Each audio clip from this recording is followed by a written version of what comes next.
Great. Okay, so I want to introduce you to Susanna, who's with us. She's 39. And the first thing we're going to do is we're just going to take a look at the whole face together. So if you sit forwards for me, if you could zoom in to just this for me, please. In this camera. Perfect. Lovely. So let's take a look together. Emily, we're going to go through this in turn, okay? So start off, we've got the upper third, the middle third, and the lower third. Beautiful, equal proportions. And I think she's got, very conventionally attractive features. She's got well-defined cheekbones. She's got big eyes. She's got naturally the bizygomatic width to the bizygomatic width that we would want in an ideal feminine face shape. She's got excellent symmetry, and you can turn slightly this way a little more. What we can start to see, what happens in our 30s is we start to lose a little bit of the volume, in particularly the anterior cheek and the under eye. And we also get a tiny bit of maxillary recession, so you can start to see the shadow that's appearing here.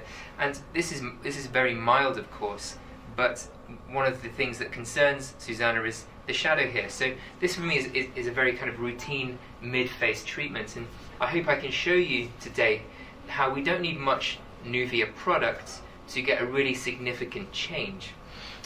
The final thing to show you is just a little bit of loss of volume in the lateral cheek fat, and so we're going to be using some Nuvia Stimulate back here to just add some replacement volume, which is going to improve the contour along the jawline and again soften some of the shadows at the anterior folds. But the first thing before we go into that is I'm going to show you the temples, because of course what we can see is we have got some volume loss in the temples. And if you raise your brows up for me like this, yeah, good, up, perfect. And this is just to demonstrate something, okay, and relax. At this temporal crest here, okay, at the temporal crest is where the frontalis muscle ends, and so the medial 2/3 of the brow are supported by the frontalis muscle, regardless of volume loss.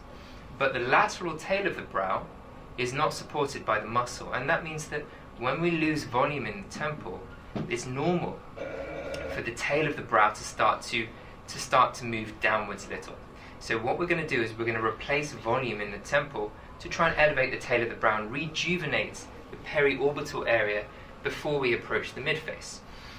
And traditionally I would have gone with a needle down onto bone, but I'm going to show you my preferred technique that I'm using now, which is to treat in the interfascial plane. And so before we do that, I need to use a little bit of lidocaine, because this space, just rest your head back and turn this way please, thank you very much.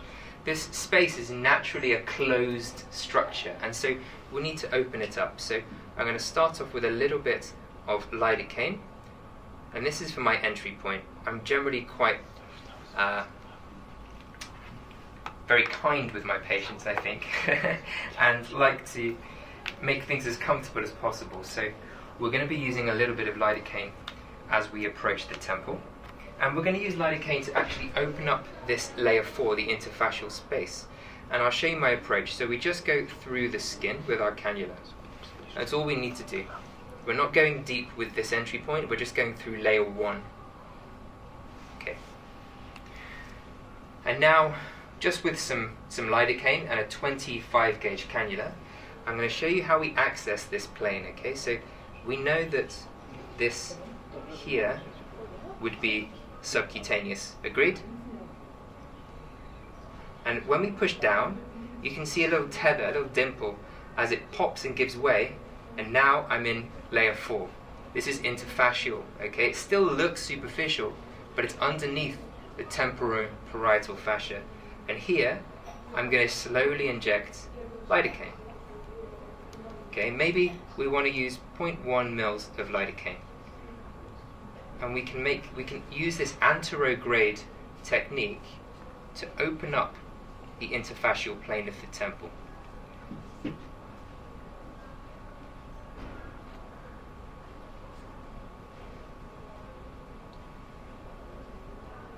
This makes it so much easier to then follow with the filler itself, and much more comfortable for the patients, and we get a very even result at the same time. The good thing about this plane, as we showed in the images, is that we have no major arteries in this layer. And that's why we're going to be very, very comfortable using even a cannula in this area. We have the facial nerve, and we don't need to worry about that. So if I can have my 22 gauge cannula, and we're going to use Nuvia LV for this area. So we want something that creates projection, but we also want something which is also moldable, because even though we're in layer 4, we are relatively close to the surface of the skin, and often you can see a tiny bit of the shape of the filler after treatment, which will easily integrate over the coming weeks. So now let's take a look at this and zoomed in. Okay, so now I'm going to use the 22 gauge cannula, and we're going to go through and make a little larger hole here. Okay, again, just through skin. We don't need to go any deeper than this.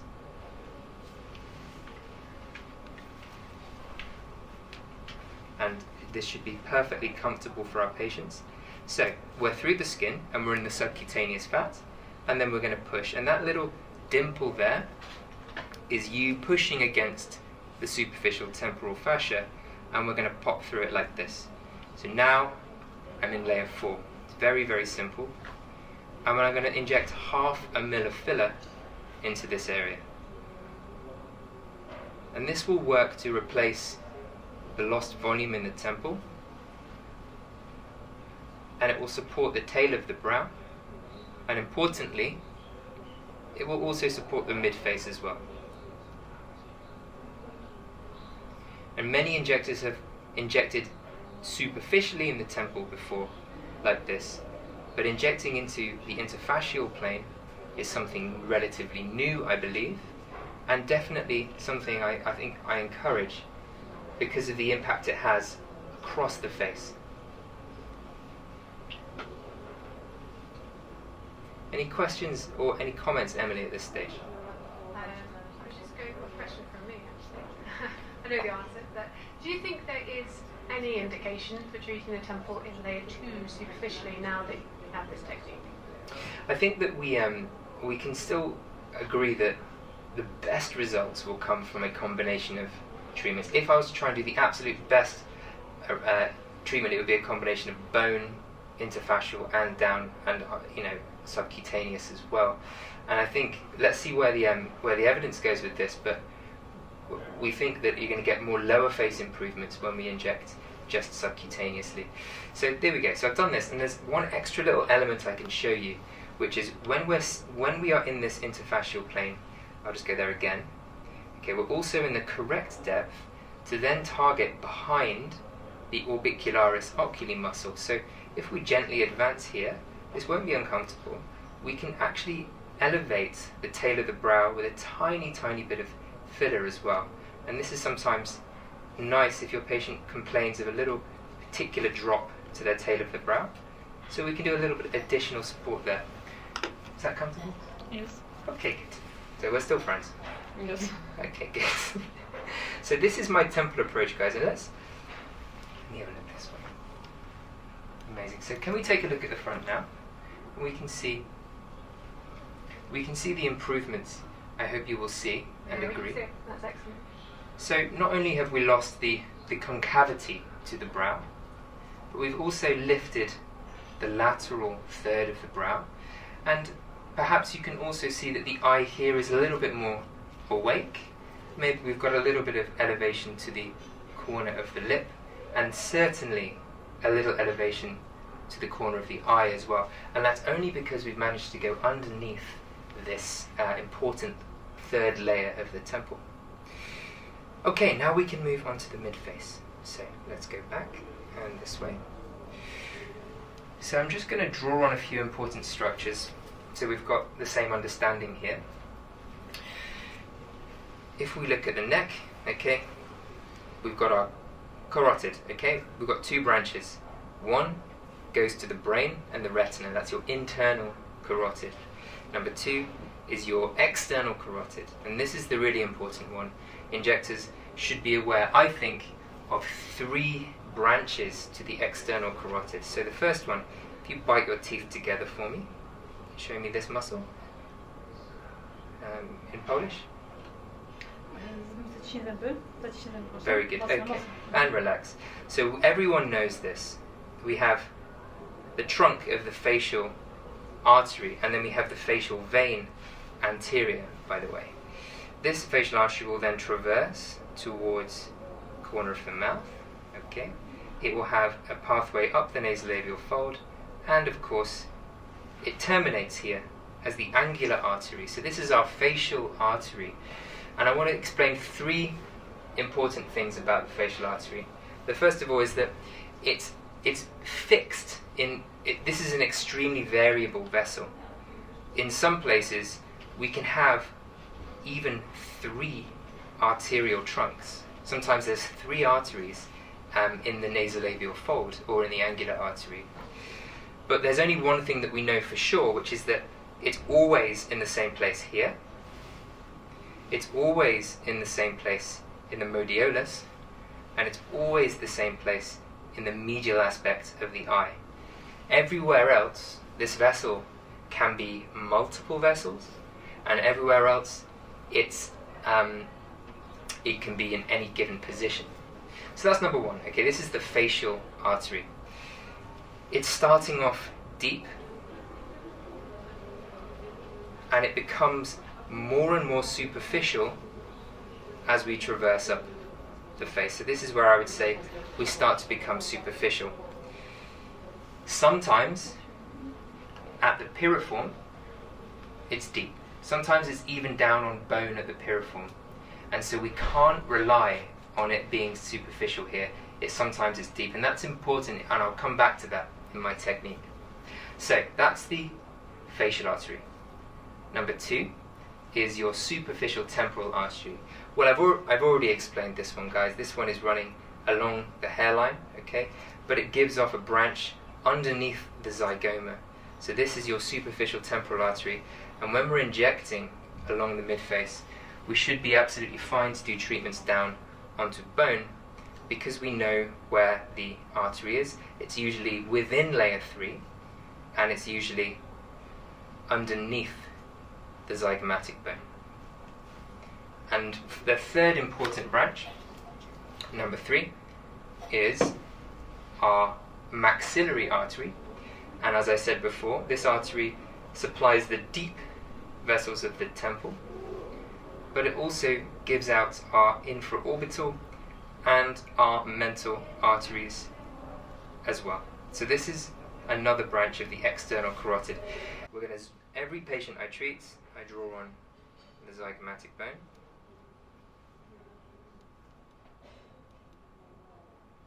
Great. So we have the zygoma, of course. Let's take a look at the periorbital area. So these fat pads, I heard you talking about them earlier, so let's just draw them on. If you look upwards for me, I'm going to draw on here the lower aspect of the orbit. This is the inferior orbit. So this is the bony orbit. And what I want to show you here, medially, we have the tear trough ligament. Okay, the tear trough ligament will extend down into the midface, and we will have our zygomatic cutaneous ligament. Okay, so this is our zygomatic ligament, and you can see usually a groove, a mid-facial groove, and I'm following that groove, and usually it inserts somewhere around the apex of the cheek. Okay, so this is our zygomatic ligament, and the orbicularis retaining ligament, the origin is the orbital rim. And so these are 2 really important ligaments in the midface, and the reason they're important is because they help us to find our targets. We know that underneath this zygomatic ligament we have here our deep medial cheek fat. It's a really, really good target. Okay, in between these 2 ligaments we have our SOOF, our suborbicularis oculi fat, and both of these are layer 4 underneath the muscle. And then we also have the tear trough itself. The tear trough is a natural structure that's found from the medial pupil to the lateral orbit, the medial pupil medially. So this is the natural tear trough, And what happens with aging is this soothe loses volume, and the tear trough will extend all the way under the eye. So when I'm treating the midface, my approach is to restore volume in the deep medial cheek fat and the soothe. Okay, and if there's any tear trough remaining, then we can treat the tear trough, of course. Those are the deep fat pads, and we lose about 1% of our deep fat every year. So when we're in our late 30s, we've maybe lost 20% of our deep fat. Now, of course, we've also got some bony targets. So this is our deep fat targets. Our bony targets are going to be the zygoma, of course. So we're going to do a few injections along the zygoma. And we have the piriform. So this is medial and deeper to the deep medial cheek fat. And it's because of the maxillary recession that we start to get a little bit of a shadow here. And then the final thing to treat in the midface is going to be our lateral temporal cheek fat, where we lose volume too. Now, let's just recap that. Okay, so starting with the bone, we want to do some treatments down onto bone. And in slim patients, we don't want to use Nuvia Intense. That's too much. You're going to see too much visible filler. So Nuvia LV is preferred in slim patients. So a few boluses of LV would be beautiful. Okay, I'm going to also use Nuvia LV down on the piriform. And then, approaching the deep medial cheek fat, I like to use Nuvia LV or Nuvia Rheology. So Rheology is going to be perfect for the soothe. It's also going to be really good for the tear trough. We may want to use something a little bit more like LV down in the deep medial cheek fat. And then finally we're going to use Nuvia Stimulate in the lateral temporal cheek fat. So let's get on with that plan, shall we? Any questions, Emily? Any questions? I can pass the microphone around. Pass it around and we can take questions. We're going to start with LV with a 27 needle, please.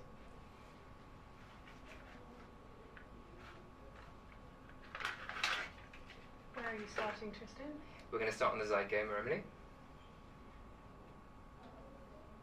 You always use LV in slim patients in this area? Yes, I think that it's LV is going to be very similar to the other, probably the most projecting product in other ranges. So it's your kind of go-to filler if you're concerned that intense might be even too intense. All right, thank you very much. So okay, let's show my injection technique, starting along the cheekbones. This way, please. Lovely. So she's got a really beautiful, well-defined apex, and I'm just going to enhance that a little with a 0.1 mil bolus. Okay.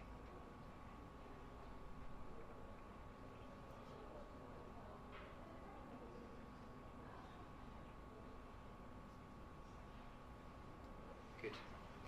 We'll continue. You're using a 27 gauge needle? Yeah, 27 gauge TSK needles here. And you'll notice, of course, I'm not aspirating. That's a topic I think we can cover later, don't you think, Emily? The big topic, yeah. Yeah. That's sure your decision's very well thought through. For any of you who are either very new to the Nuvia fillers or work with or train people who are new to them, then Intense LV is definitely the easiest one for them to start on, because the extrusion force is significantly lower than Stimulate and Intense, and you can use a 27 gauge needle quite easily. But as Tristan says, you still get the volumizing, the capacity and the projection. Good. So this is, you're going to always have a few gentle shapes under the skin, and I don't flatten these, okay? We just have to gently press on the underside so we keep some of the shape of the filler. We want to create a nice definition, and then we can start to gently roll them if we want to just blend them in slightly, but this will happen naturally over the next few weeks. Okay, so let's take a look. I just want to show you this, if we can sit forwards.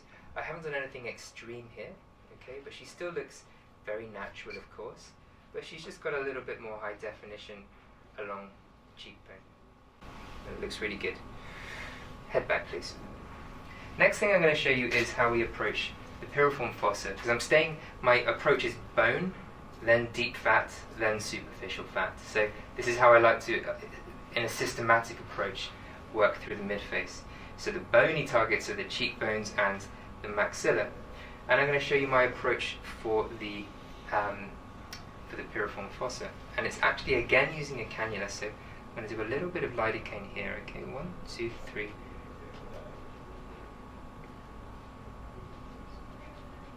Good.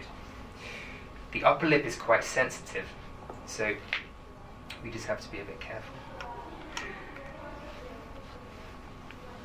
So with the piriform fossa, very, very commonly we use a needle, and that's because it's very easy to reach. Again, because of the understanding we have now about the blood vessels, about the facial artery potentially living exactly where I want to go, I'm going to show you my approach with a cannula. So this is simple, okay? The piriform fossa, at the roof, the ceiling of the piriform fossa, is a muscle called the levator anguli oris, insertion at the maxilla here, and it forms a little kind of a little layer that we can't usually access from this side. It's quite hard to get to the piriform fossa from this side, but from this side we can go underneath, and it's very simple. So we make a little entry point through the upper lip.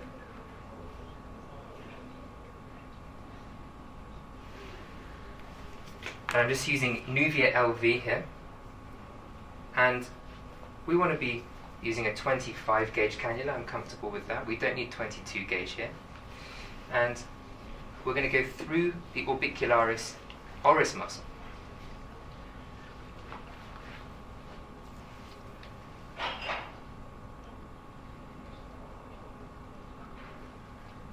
Making the cannula entry point superficial gives you an opportunity to feel your cannula moving through the relevant layers so that you know where you are. You could, of course, do a deeper entry point, but then you lose that tactile feedback and potentially create more trauma. So here I am exactly where I would be with a needle, but I'm now using a cannula underneath the muscle, and I'm just going to inject 0.2 mils. And I'm moving my cannula always. In these high-risk zones, I'm always keeping the tip of my cannula moving. That's how I know I'm minimizing risk.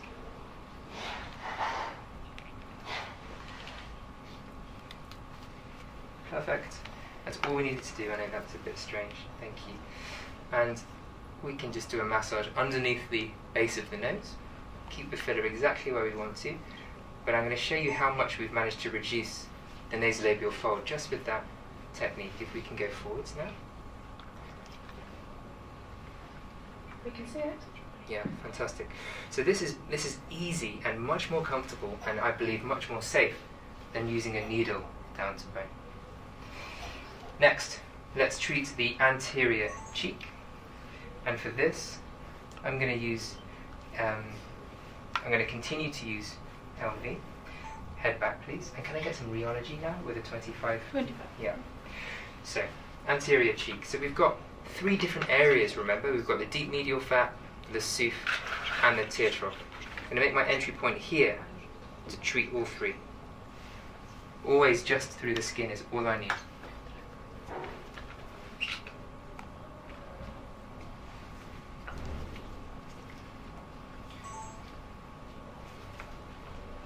Good. So, Nuvia LV for the deep fat. So, subcutaneous, push down, that's the SMAS, okay? 1, 2, 3, pop. And I'm through the SMAS, and now I'm in the deep medial fat. This is easy. I'm just going to do gentle pressure, continuous movement, and we're going to revolumize the anterior cheek.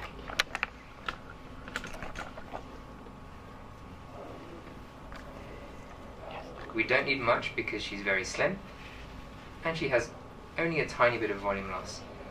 Okay, so that's the deep medial cheek fat. That was 0.1. Okay, that's all I need. Now I'm going to move to Nuvia rheology because I want to add something that's in the souph and the tear trough. So for this now, I want you to look up with your eyes. Perfect.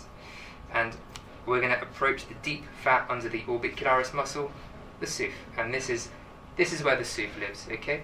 So we're going to just do some fanning, constant pressure with Nuvia Rheology.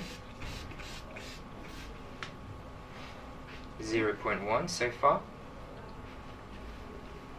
The only difference really is that you're either superior or inferior to the zygomatic cutaneous ligament. It's worth noting you can't really feel your cannula popping through this the way you can in the smash. That it's not one thick continuous structure. Correct, yeah. And now, so I've done the SOOF, okay, and I'm going to quickly show you what it's like to do those fat pads before. Sit forwards again, please. So this is those fat pads treated, and I think you can really see the improvement, but we haven't yet treated the tear trough, okay? So this is the final thing with our Nuvia Rheology. We can also use Nuvia Flux, but I believe Nuvia Rheology is more appropriate for treating the tear trough in the deep plane, which is exactly where I want to be. So again, looking up. When the patient looks up, we stretch this structure called the orbital septum, and you get more visibility. So now I'm in the tear trough. This way, please. This looks like I'm superficial, right? But I'm under the muscle.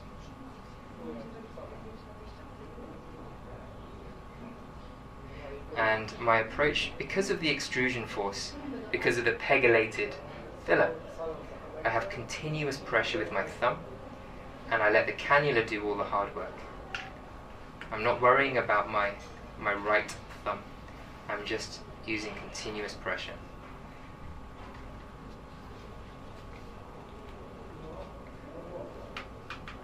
Tiny bit in the lateral aspect of the tear trough here. Like you said, it does look very superficial, but closer to the eye there is essentially no layer 2, no subcutaneous fat. It's really just thin skin, then muscle, then SOOF.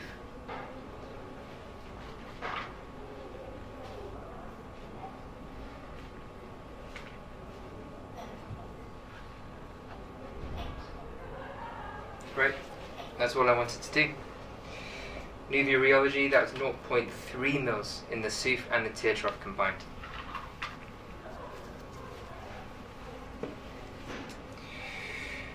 There's only one area left, which is Nuvia Stimulate, but shall we have a look now? I love doing these little checks to see where we've got to, so if we can take a look one more time. Let's see how much we've improved the under eye, how much we've improved mid-face on this side compared to this side. So very subtle, but in combination really starting to come together. So the final thing is now we're going to treat this lateral cheek fat. Nuvia Stimulate, please. 22 gauge cannula. Like we said this morning, if we're going to be using anything subcutaneous, then why not include our calcium hydroxyapatite? This way, all the way.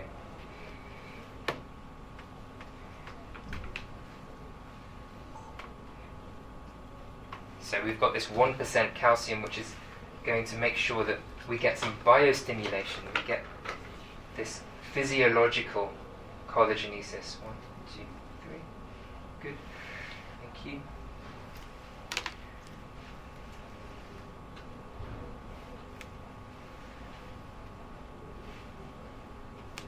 Nuvia Stimulate has quite an extrusion force, and so again I've got a particular way of injecting. We're going to go into the subcutaneous, layer 2, and then we're going to use this motion, okay? So this is me creating some space, not injecting, I'm just subsizing. What size cannula, Tristan? 22. No, bigger cannula. Bigger cannula, 22 gauge cannula. A little bit of discomfort is normal here, okay? Some strange noises. And now, this is where it's most hollow, just here. So I'm now going to use my approach. So we've got this kind of poking motion, which is really going to help us to move through the little fascial layers as I start to inject.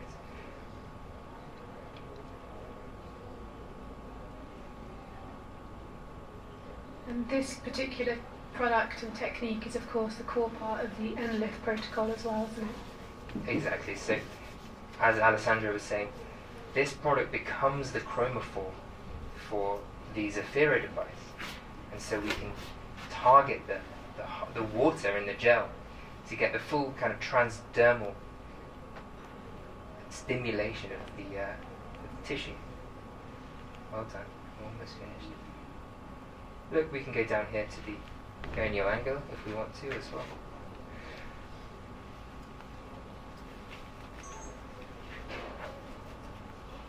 And although this product is designed to go very superficially, it's still quite elastic, quite volumizing.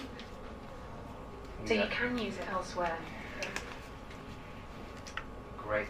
So that was it. I'm going to just do some massage before we take a look. You can see those gentle threads under the skin.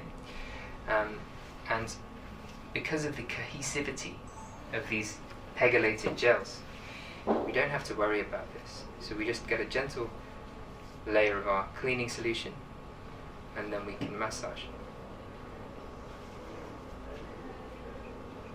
And that was 0.5? That was 0.5, yes, exactly. So in total, for half of the face, okay, we used 0.5 ml in the temple, we used 0.3 in the piriform, we used 0.1 in the deep fat, 0.2 in the 0.3 in the medial cheek, and 0.5 ml in the lateral cheek. So probably it's about 3 mils for the full face, 3 to 4 mils, closer to 3, to do this full treatment in the mid face. We've treated the temples, we've treated the tear trough as well. And let's see how we're looking now. We can go forwards. This would be my finished result. Okay. Give me a big smile, please. Big smile.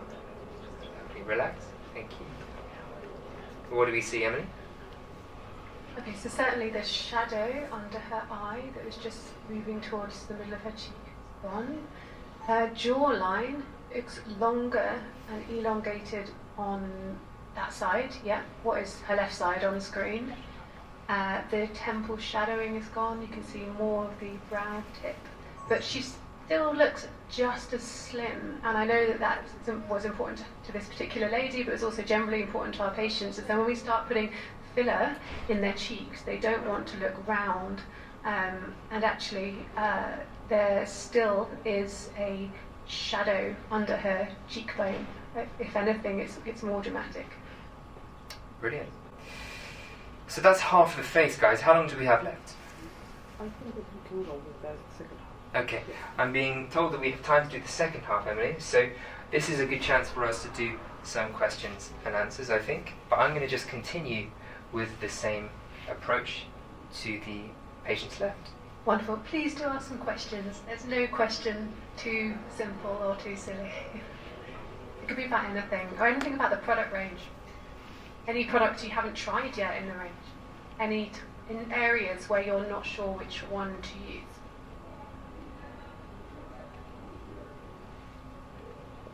No? Right, I'm going to have to keep talking. Okay. We can talk. Emily, why don't you and I talk about how, because we're very similar in terms of our experience in injecting. We are. How would you say our techniques have evolved over the years, and what do you think's caused the change in our techniques? Yeah, that's a really good question actually. I don't think I've been asked that specifically. So what has changed? So some things have changed due to our growing, I suppose, awareness of anatomy and safety. For example, your Piriform technique, I've only recently started doing that, as opposed to doing a supraperiosteal bolus.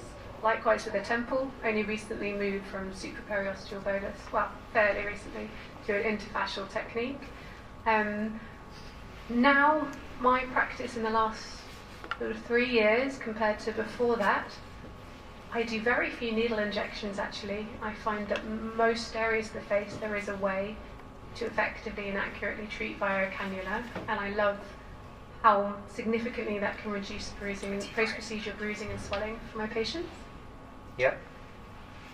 And also, I used to, in certain areas of the face that were, quote, safe, inject relatively large boluses up to sort of 0.3 mils, which I don't do now. I tend to inject small amounts close together, moving my needle tip. You mentioned movement with a cannula, but I think it's potentially even more important with a needle. Agreed.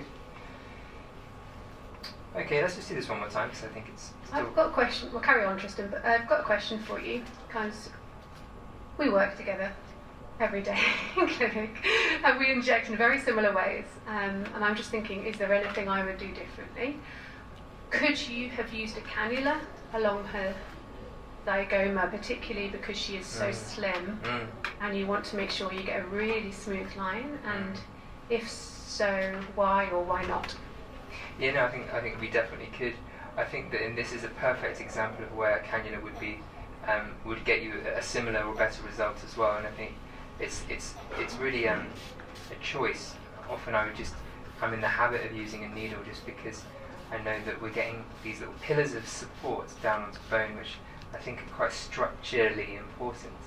No, I think a cannula is perfectly viable, particularly in a case like this, to create very smooth, very sleek cheekbones.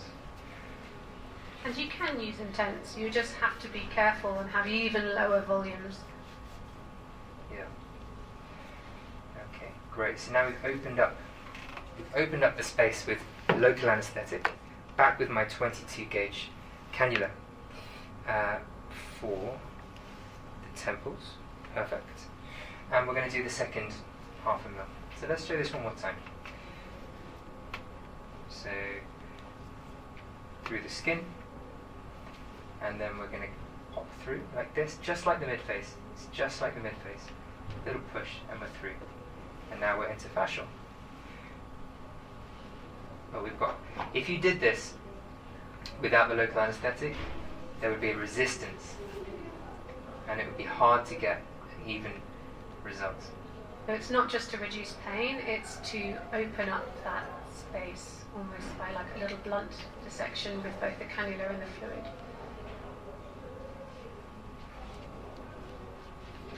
Show of hands in the audience for how many people are treating temples, Emily? With that technique or just generally? Okay, so first of all, treating temples regularly, generally. I know some of you, more of you must. How many? Not that many, actually. Okay, great. Well, then this is really hopefully going to be some useful. That when people that haven't treated temples before can see that we can do it with the cannula this easily, I think it makes people quite reassured. Again, right? So we're just in the right depth, the perfect depth, to advance it under the muscle, under the eyebrow here, and we can do a little tail of the brow lift. Only very small volumes needed here. I personally wouldn't do it on someone significantly older than this patient with upper lid laxity or any periorbital edema either. There we go, just a little bit, and then it can be a bit sharp. We could have put some anaesthetic here as well. Okay, great. Just going to finish off the fill, the miller. Okay, great. Here we are. So again, this is incredible support for the midface. We shouldn't underestimate the temple for what it can do to the periorbital area and the nasolabial area when we can create some projection up here. Moving straight on, let's do the piriform again. Let's show you that same technique for our local anaesthetic. How many people treat the piriform fossa regularly? That's right. Few more. Few Good. more than temples. How many of you, or any of you, using this technique? Or some. Good. Good. Great. So let's carry on with our Nuvia LV. 25 gauge cannula is all we need for this. So just through the skin, what we need. And remember, this is because we just don't know. We just don't know where the facial artery is going to be, and we don't believe that aspirating is reliable enough. So what are we going to do instead? We can use a cannula, and we can move the tip of the cannula as well. So I'm in the piriform fossa now.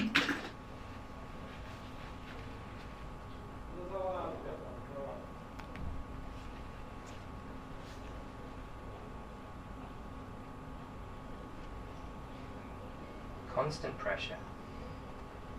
3 seconds more. Okay, thank you, well done. And then just a gentle press, basic moves. And this shadow is now completely gone. This was the main concern for our patient. I think if we just did this, she'd be happy. Okay, could I have another LV please with a needle, 27 needle. Just going to get the same little markings on the cheekbones again. So, apex.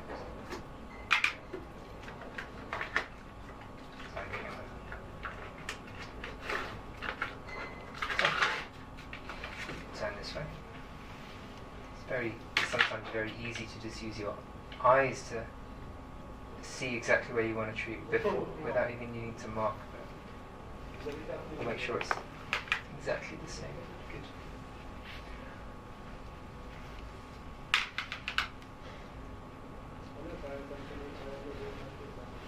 Brilliant, thank you. So I'm actually injecting on this side. This is something that I've started to do, which is if I was injecting the cheekbones, I would do one side, and then instead of walking around the other side, turn all the way this way.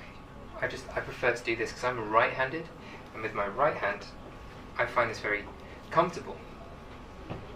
So if you can stay in one position and treat the whole face, even better. Let's do this again.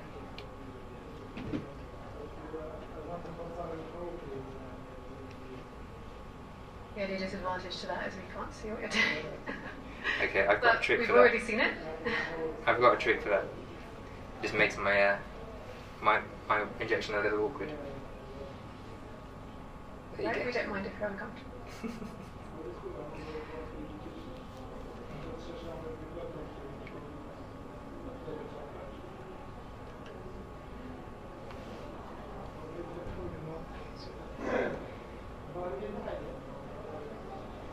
Two more. Just if you have a young, attractive model patient today, if someone was significantly older with more volume loss, more skin laxity, more sagging, how would your mid-face treatment plan differ?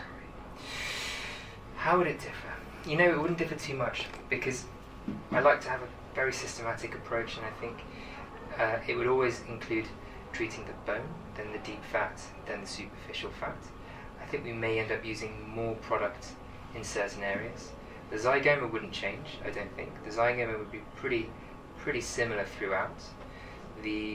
We'll certainly need more product in the deep fat because there would have been more volume loss. And then, of course, in the lateral temporal fat, we can really put in we could probably put in easily a mil each side in someone that really needed it. So I think that would be the main points of difference between those two kind of ages. But no, I think the important thing is when you understand a zone of the face that you want to treat, we can basically just modify that with volume, but the rest of the overall approach would stay the same. Would you say the same? Yeah, I would actually.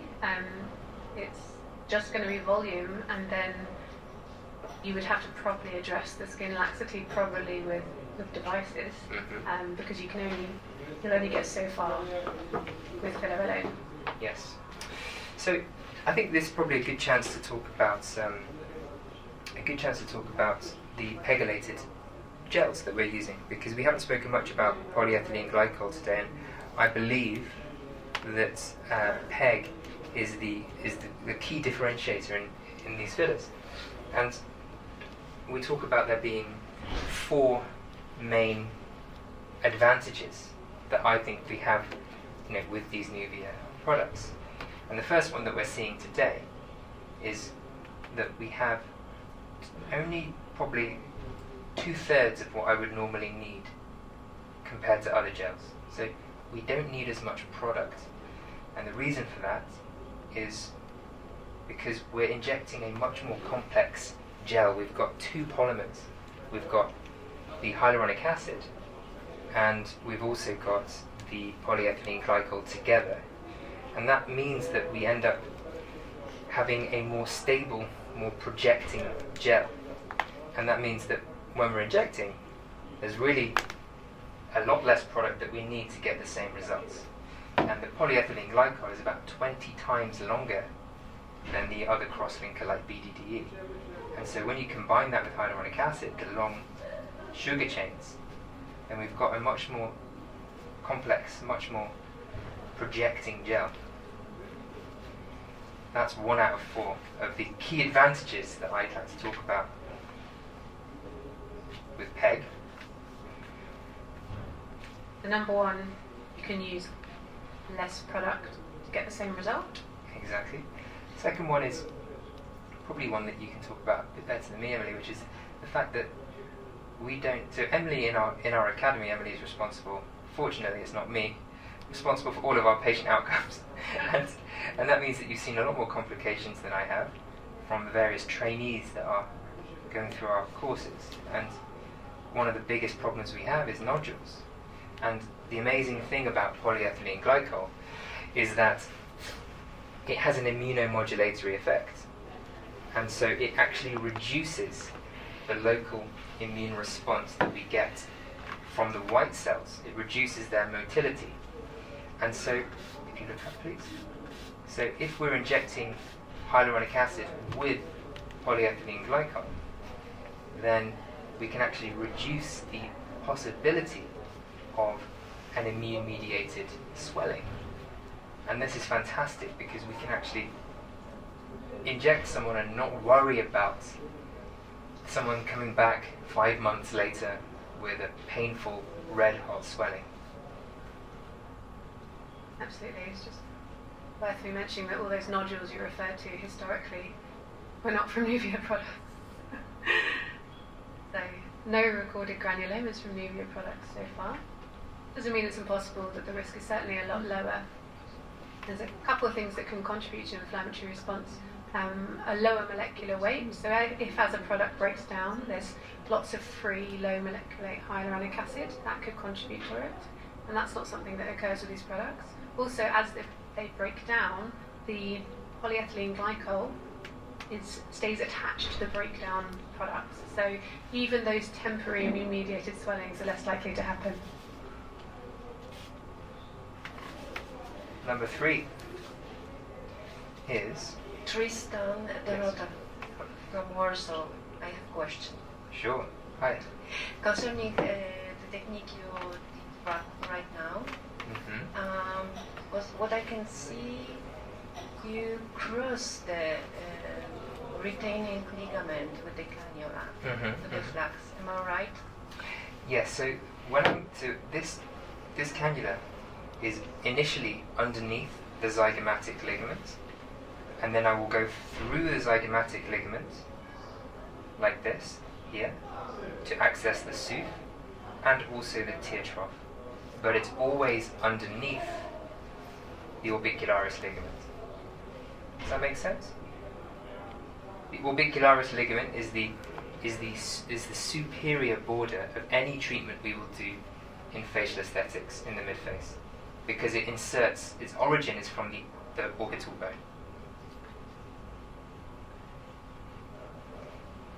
I hope that was a clear answer for you. This way, looking good. Tiny little drop I need to do in Thank this. you. You're welcome. So I've been told we have 5 minutes left, but fortunately, I only need 5 minutes for this, because we're going to do the lateral cheek fab and we're done.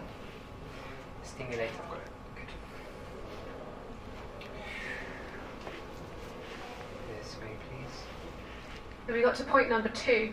We did. The So polyethylene let's glycol. do the last 2 points for using PEG. So the next one is we can get a stable endpoint when we're injecting. So what's amazing is that I don't have to undertreat and anticipate swelling. we get less swelling with the Nuvia products, and that's particularly valuable in this part of the face when we have to be very precise with the anterior cheek and the tear trough.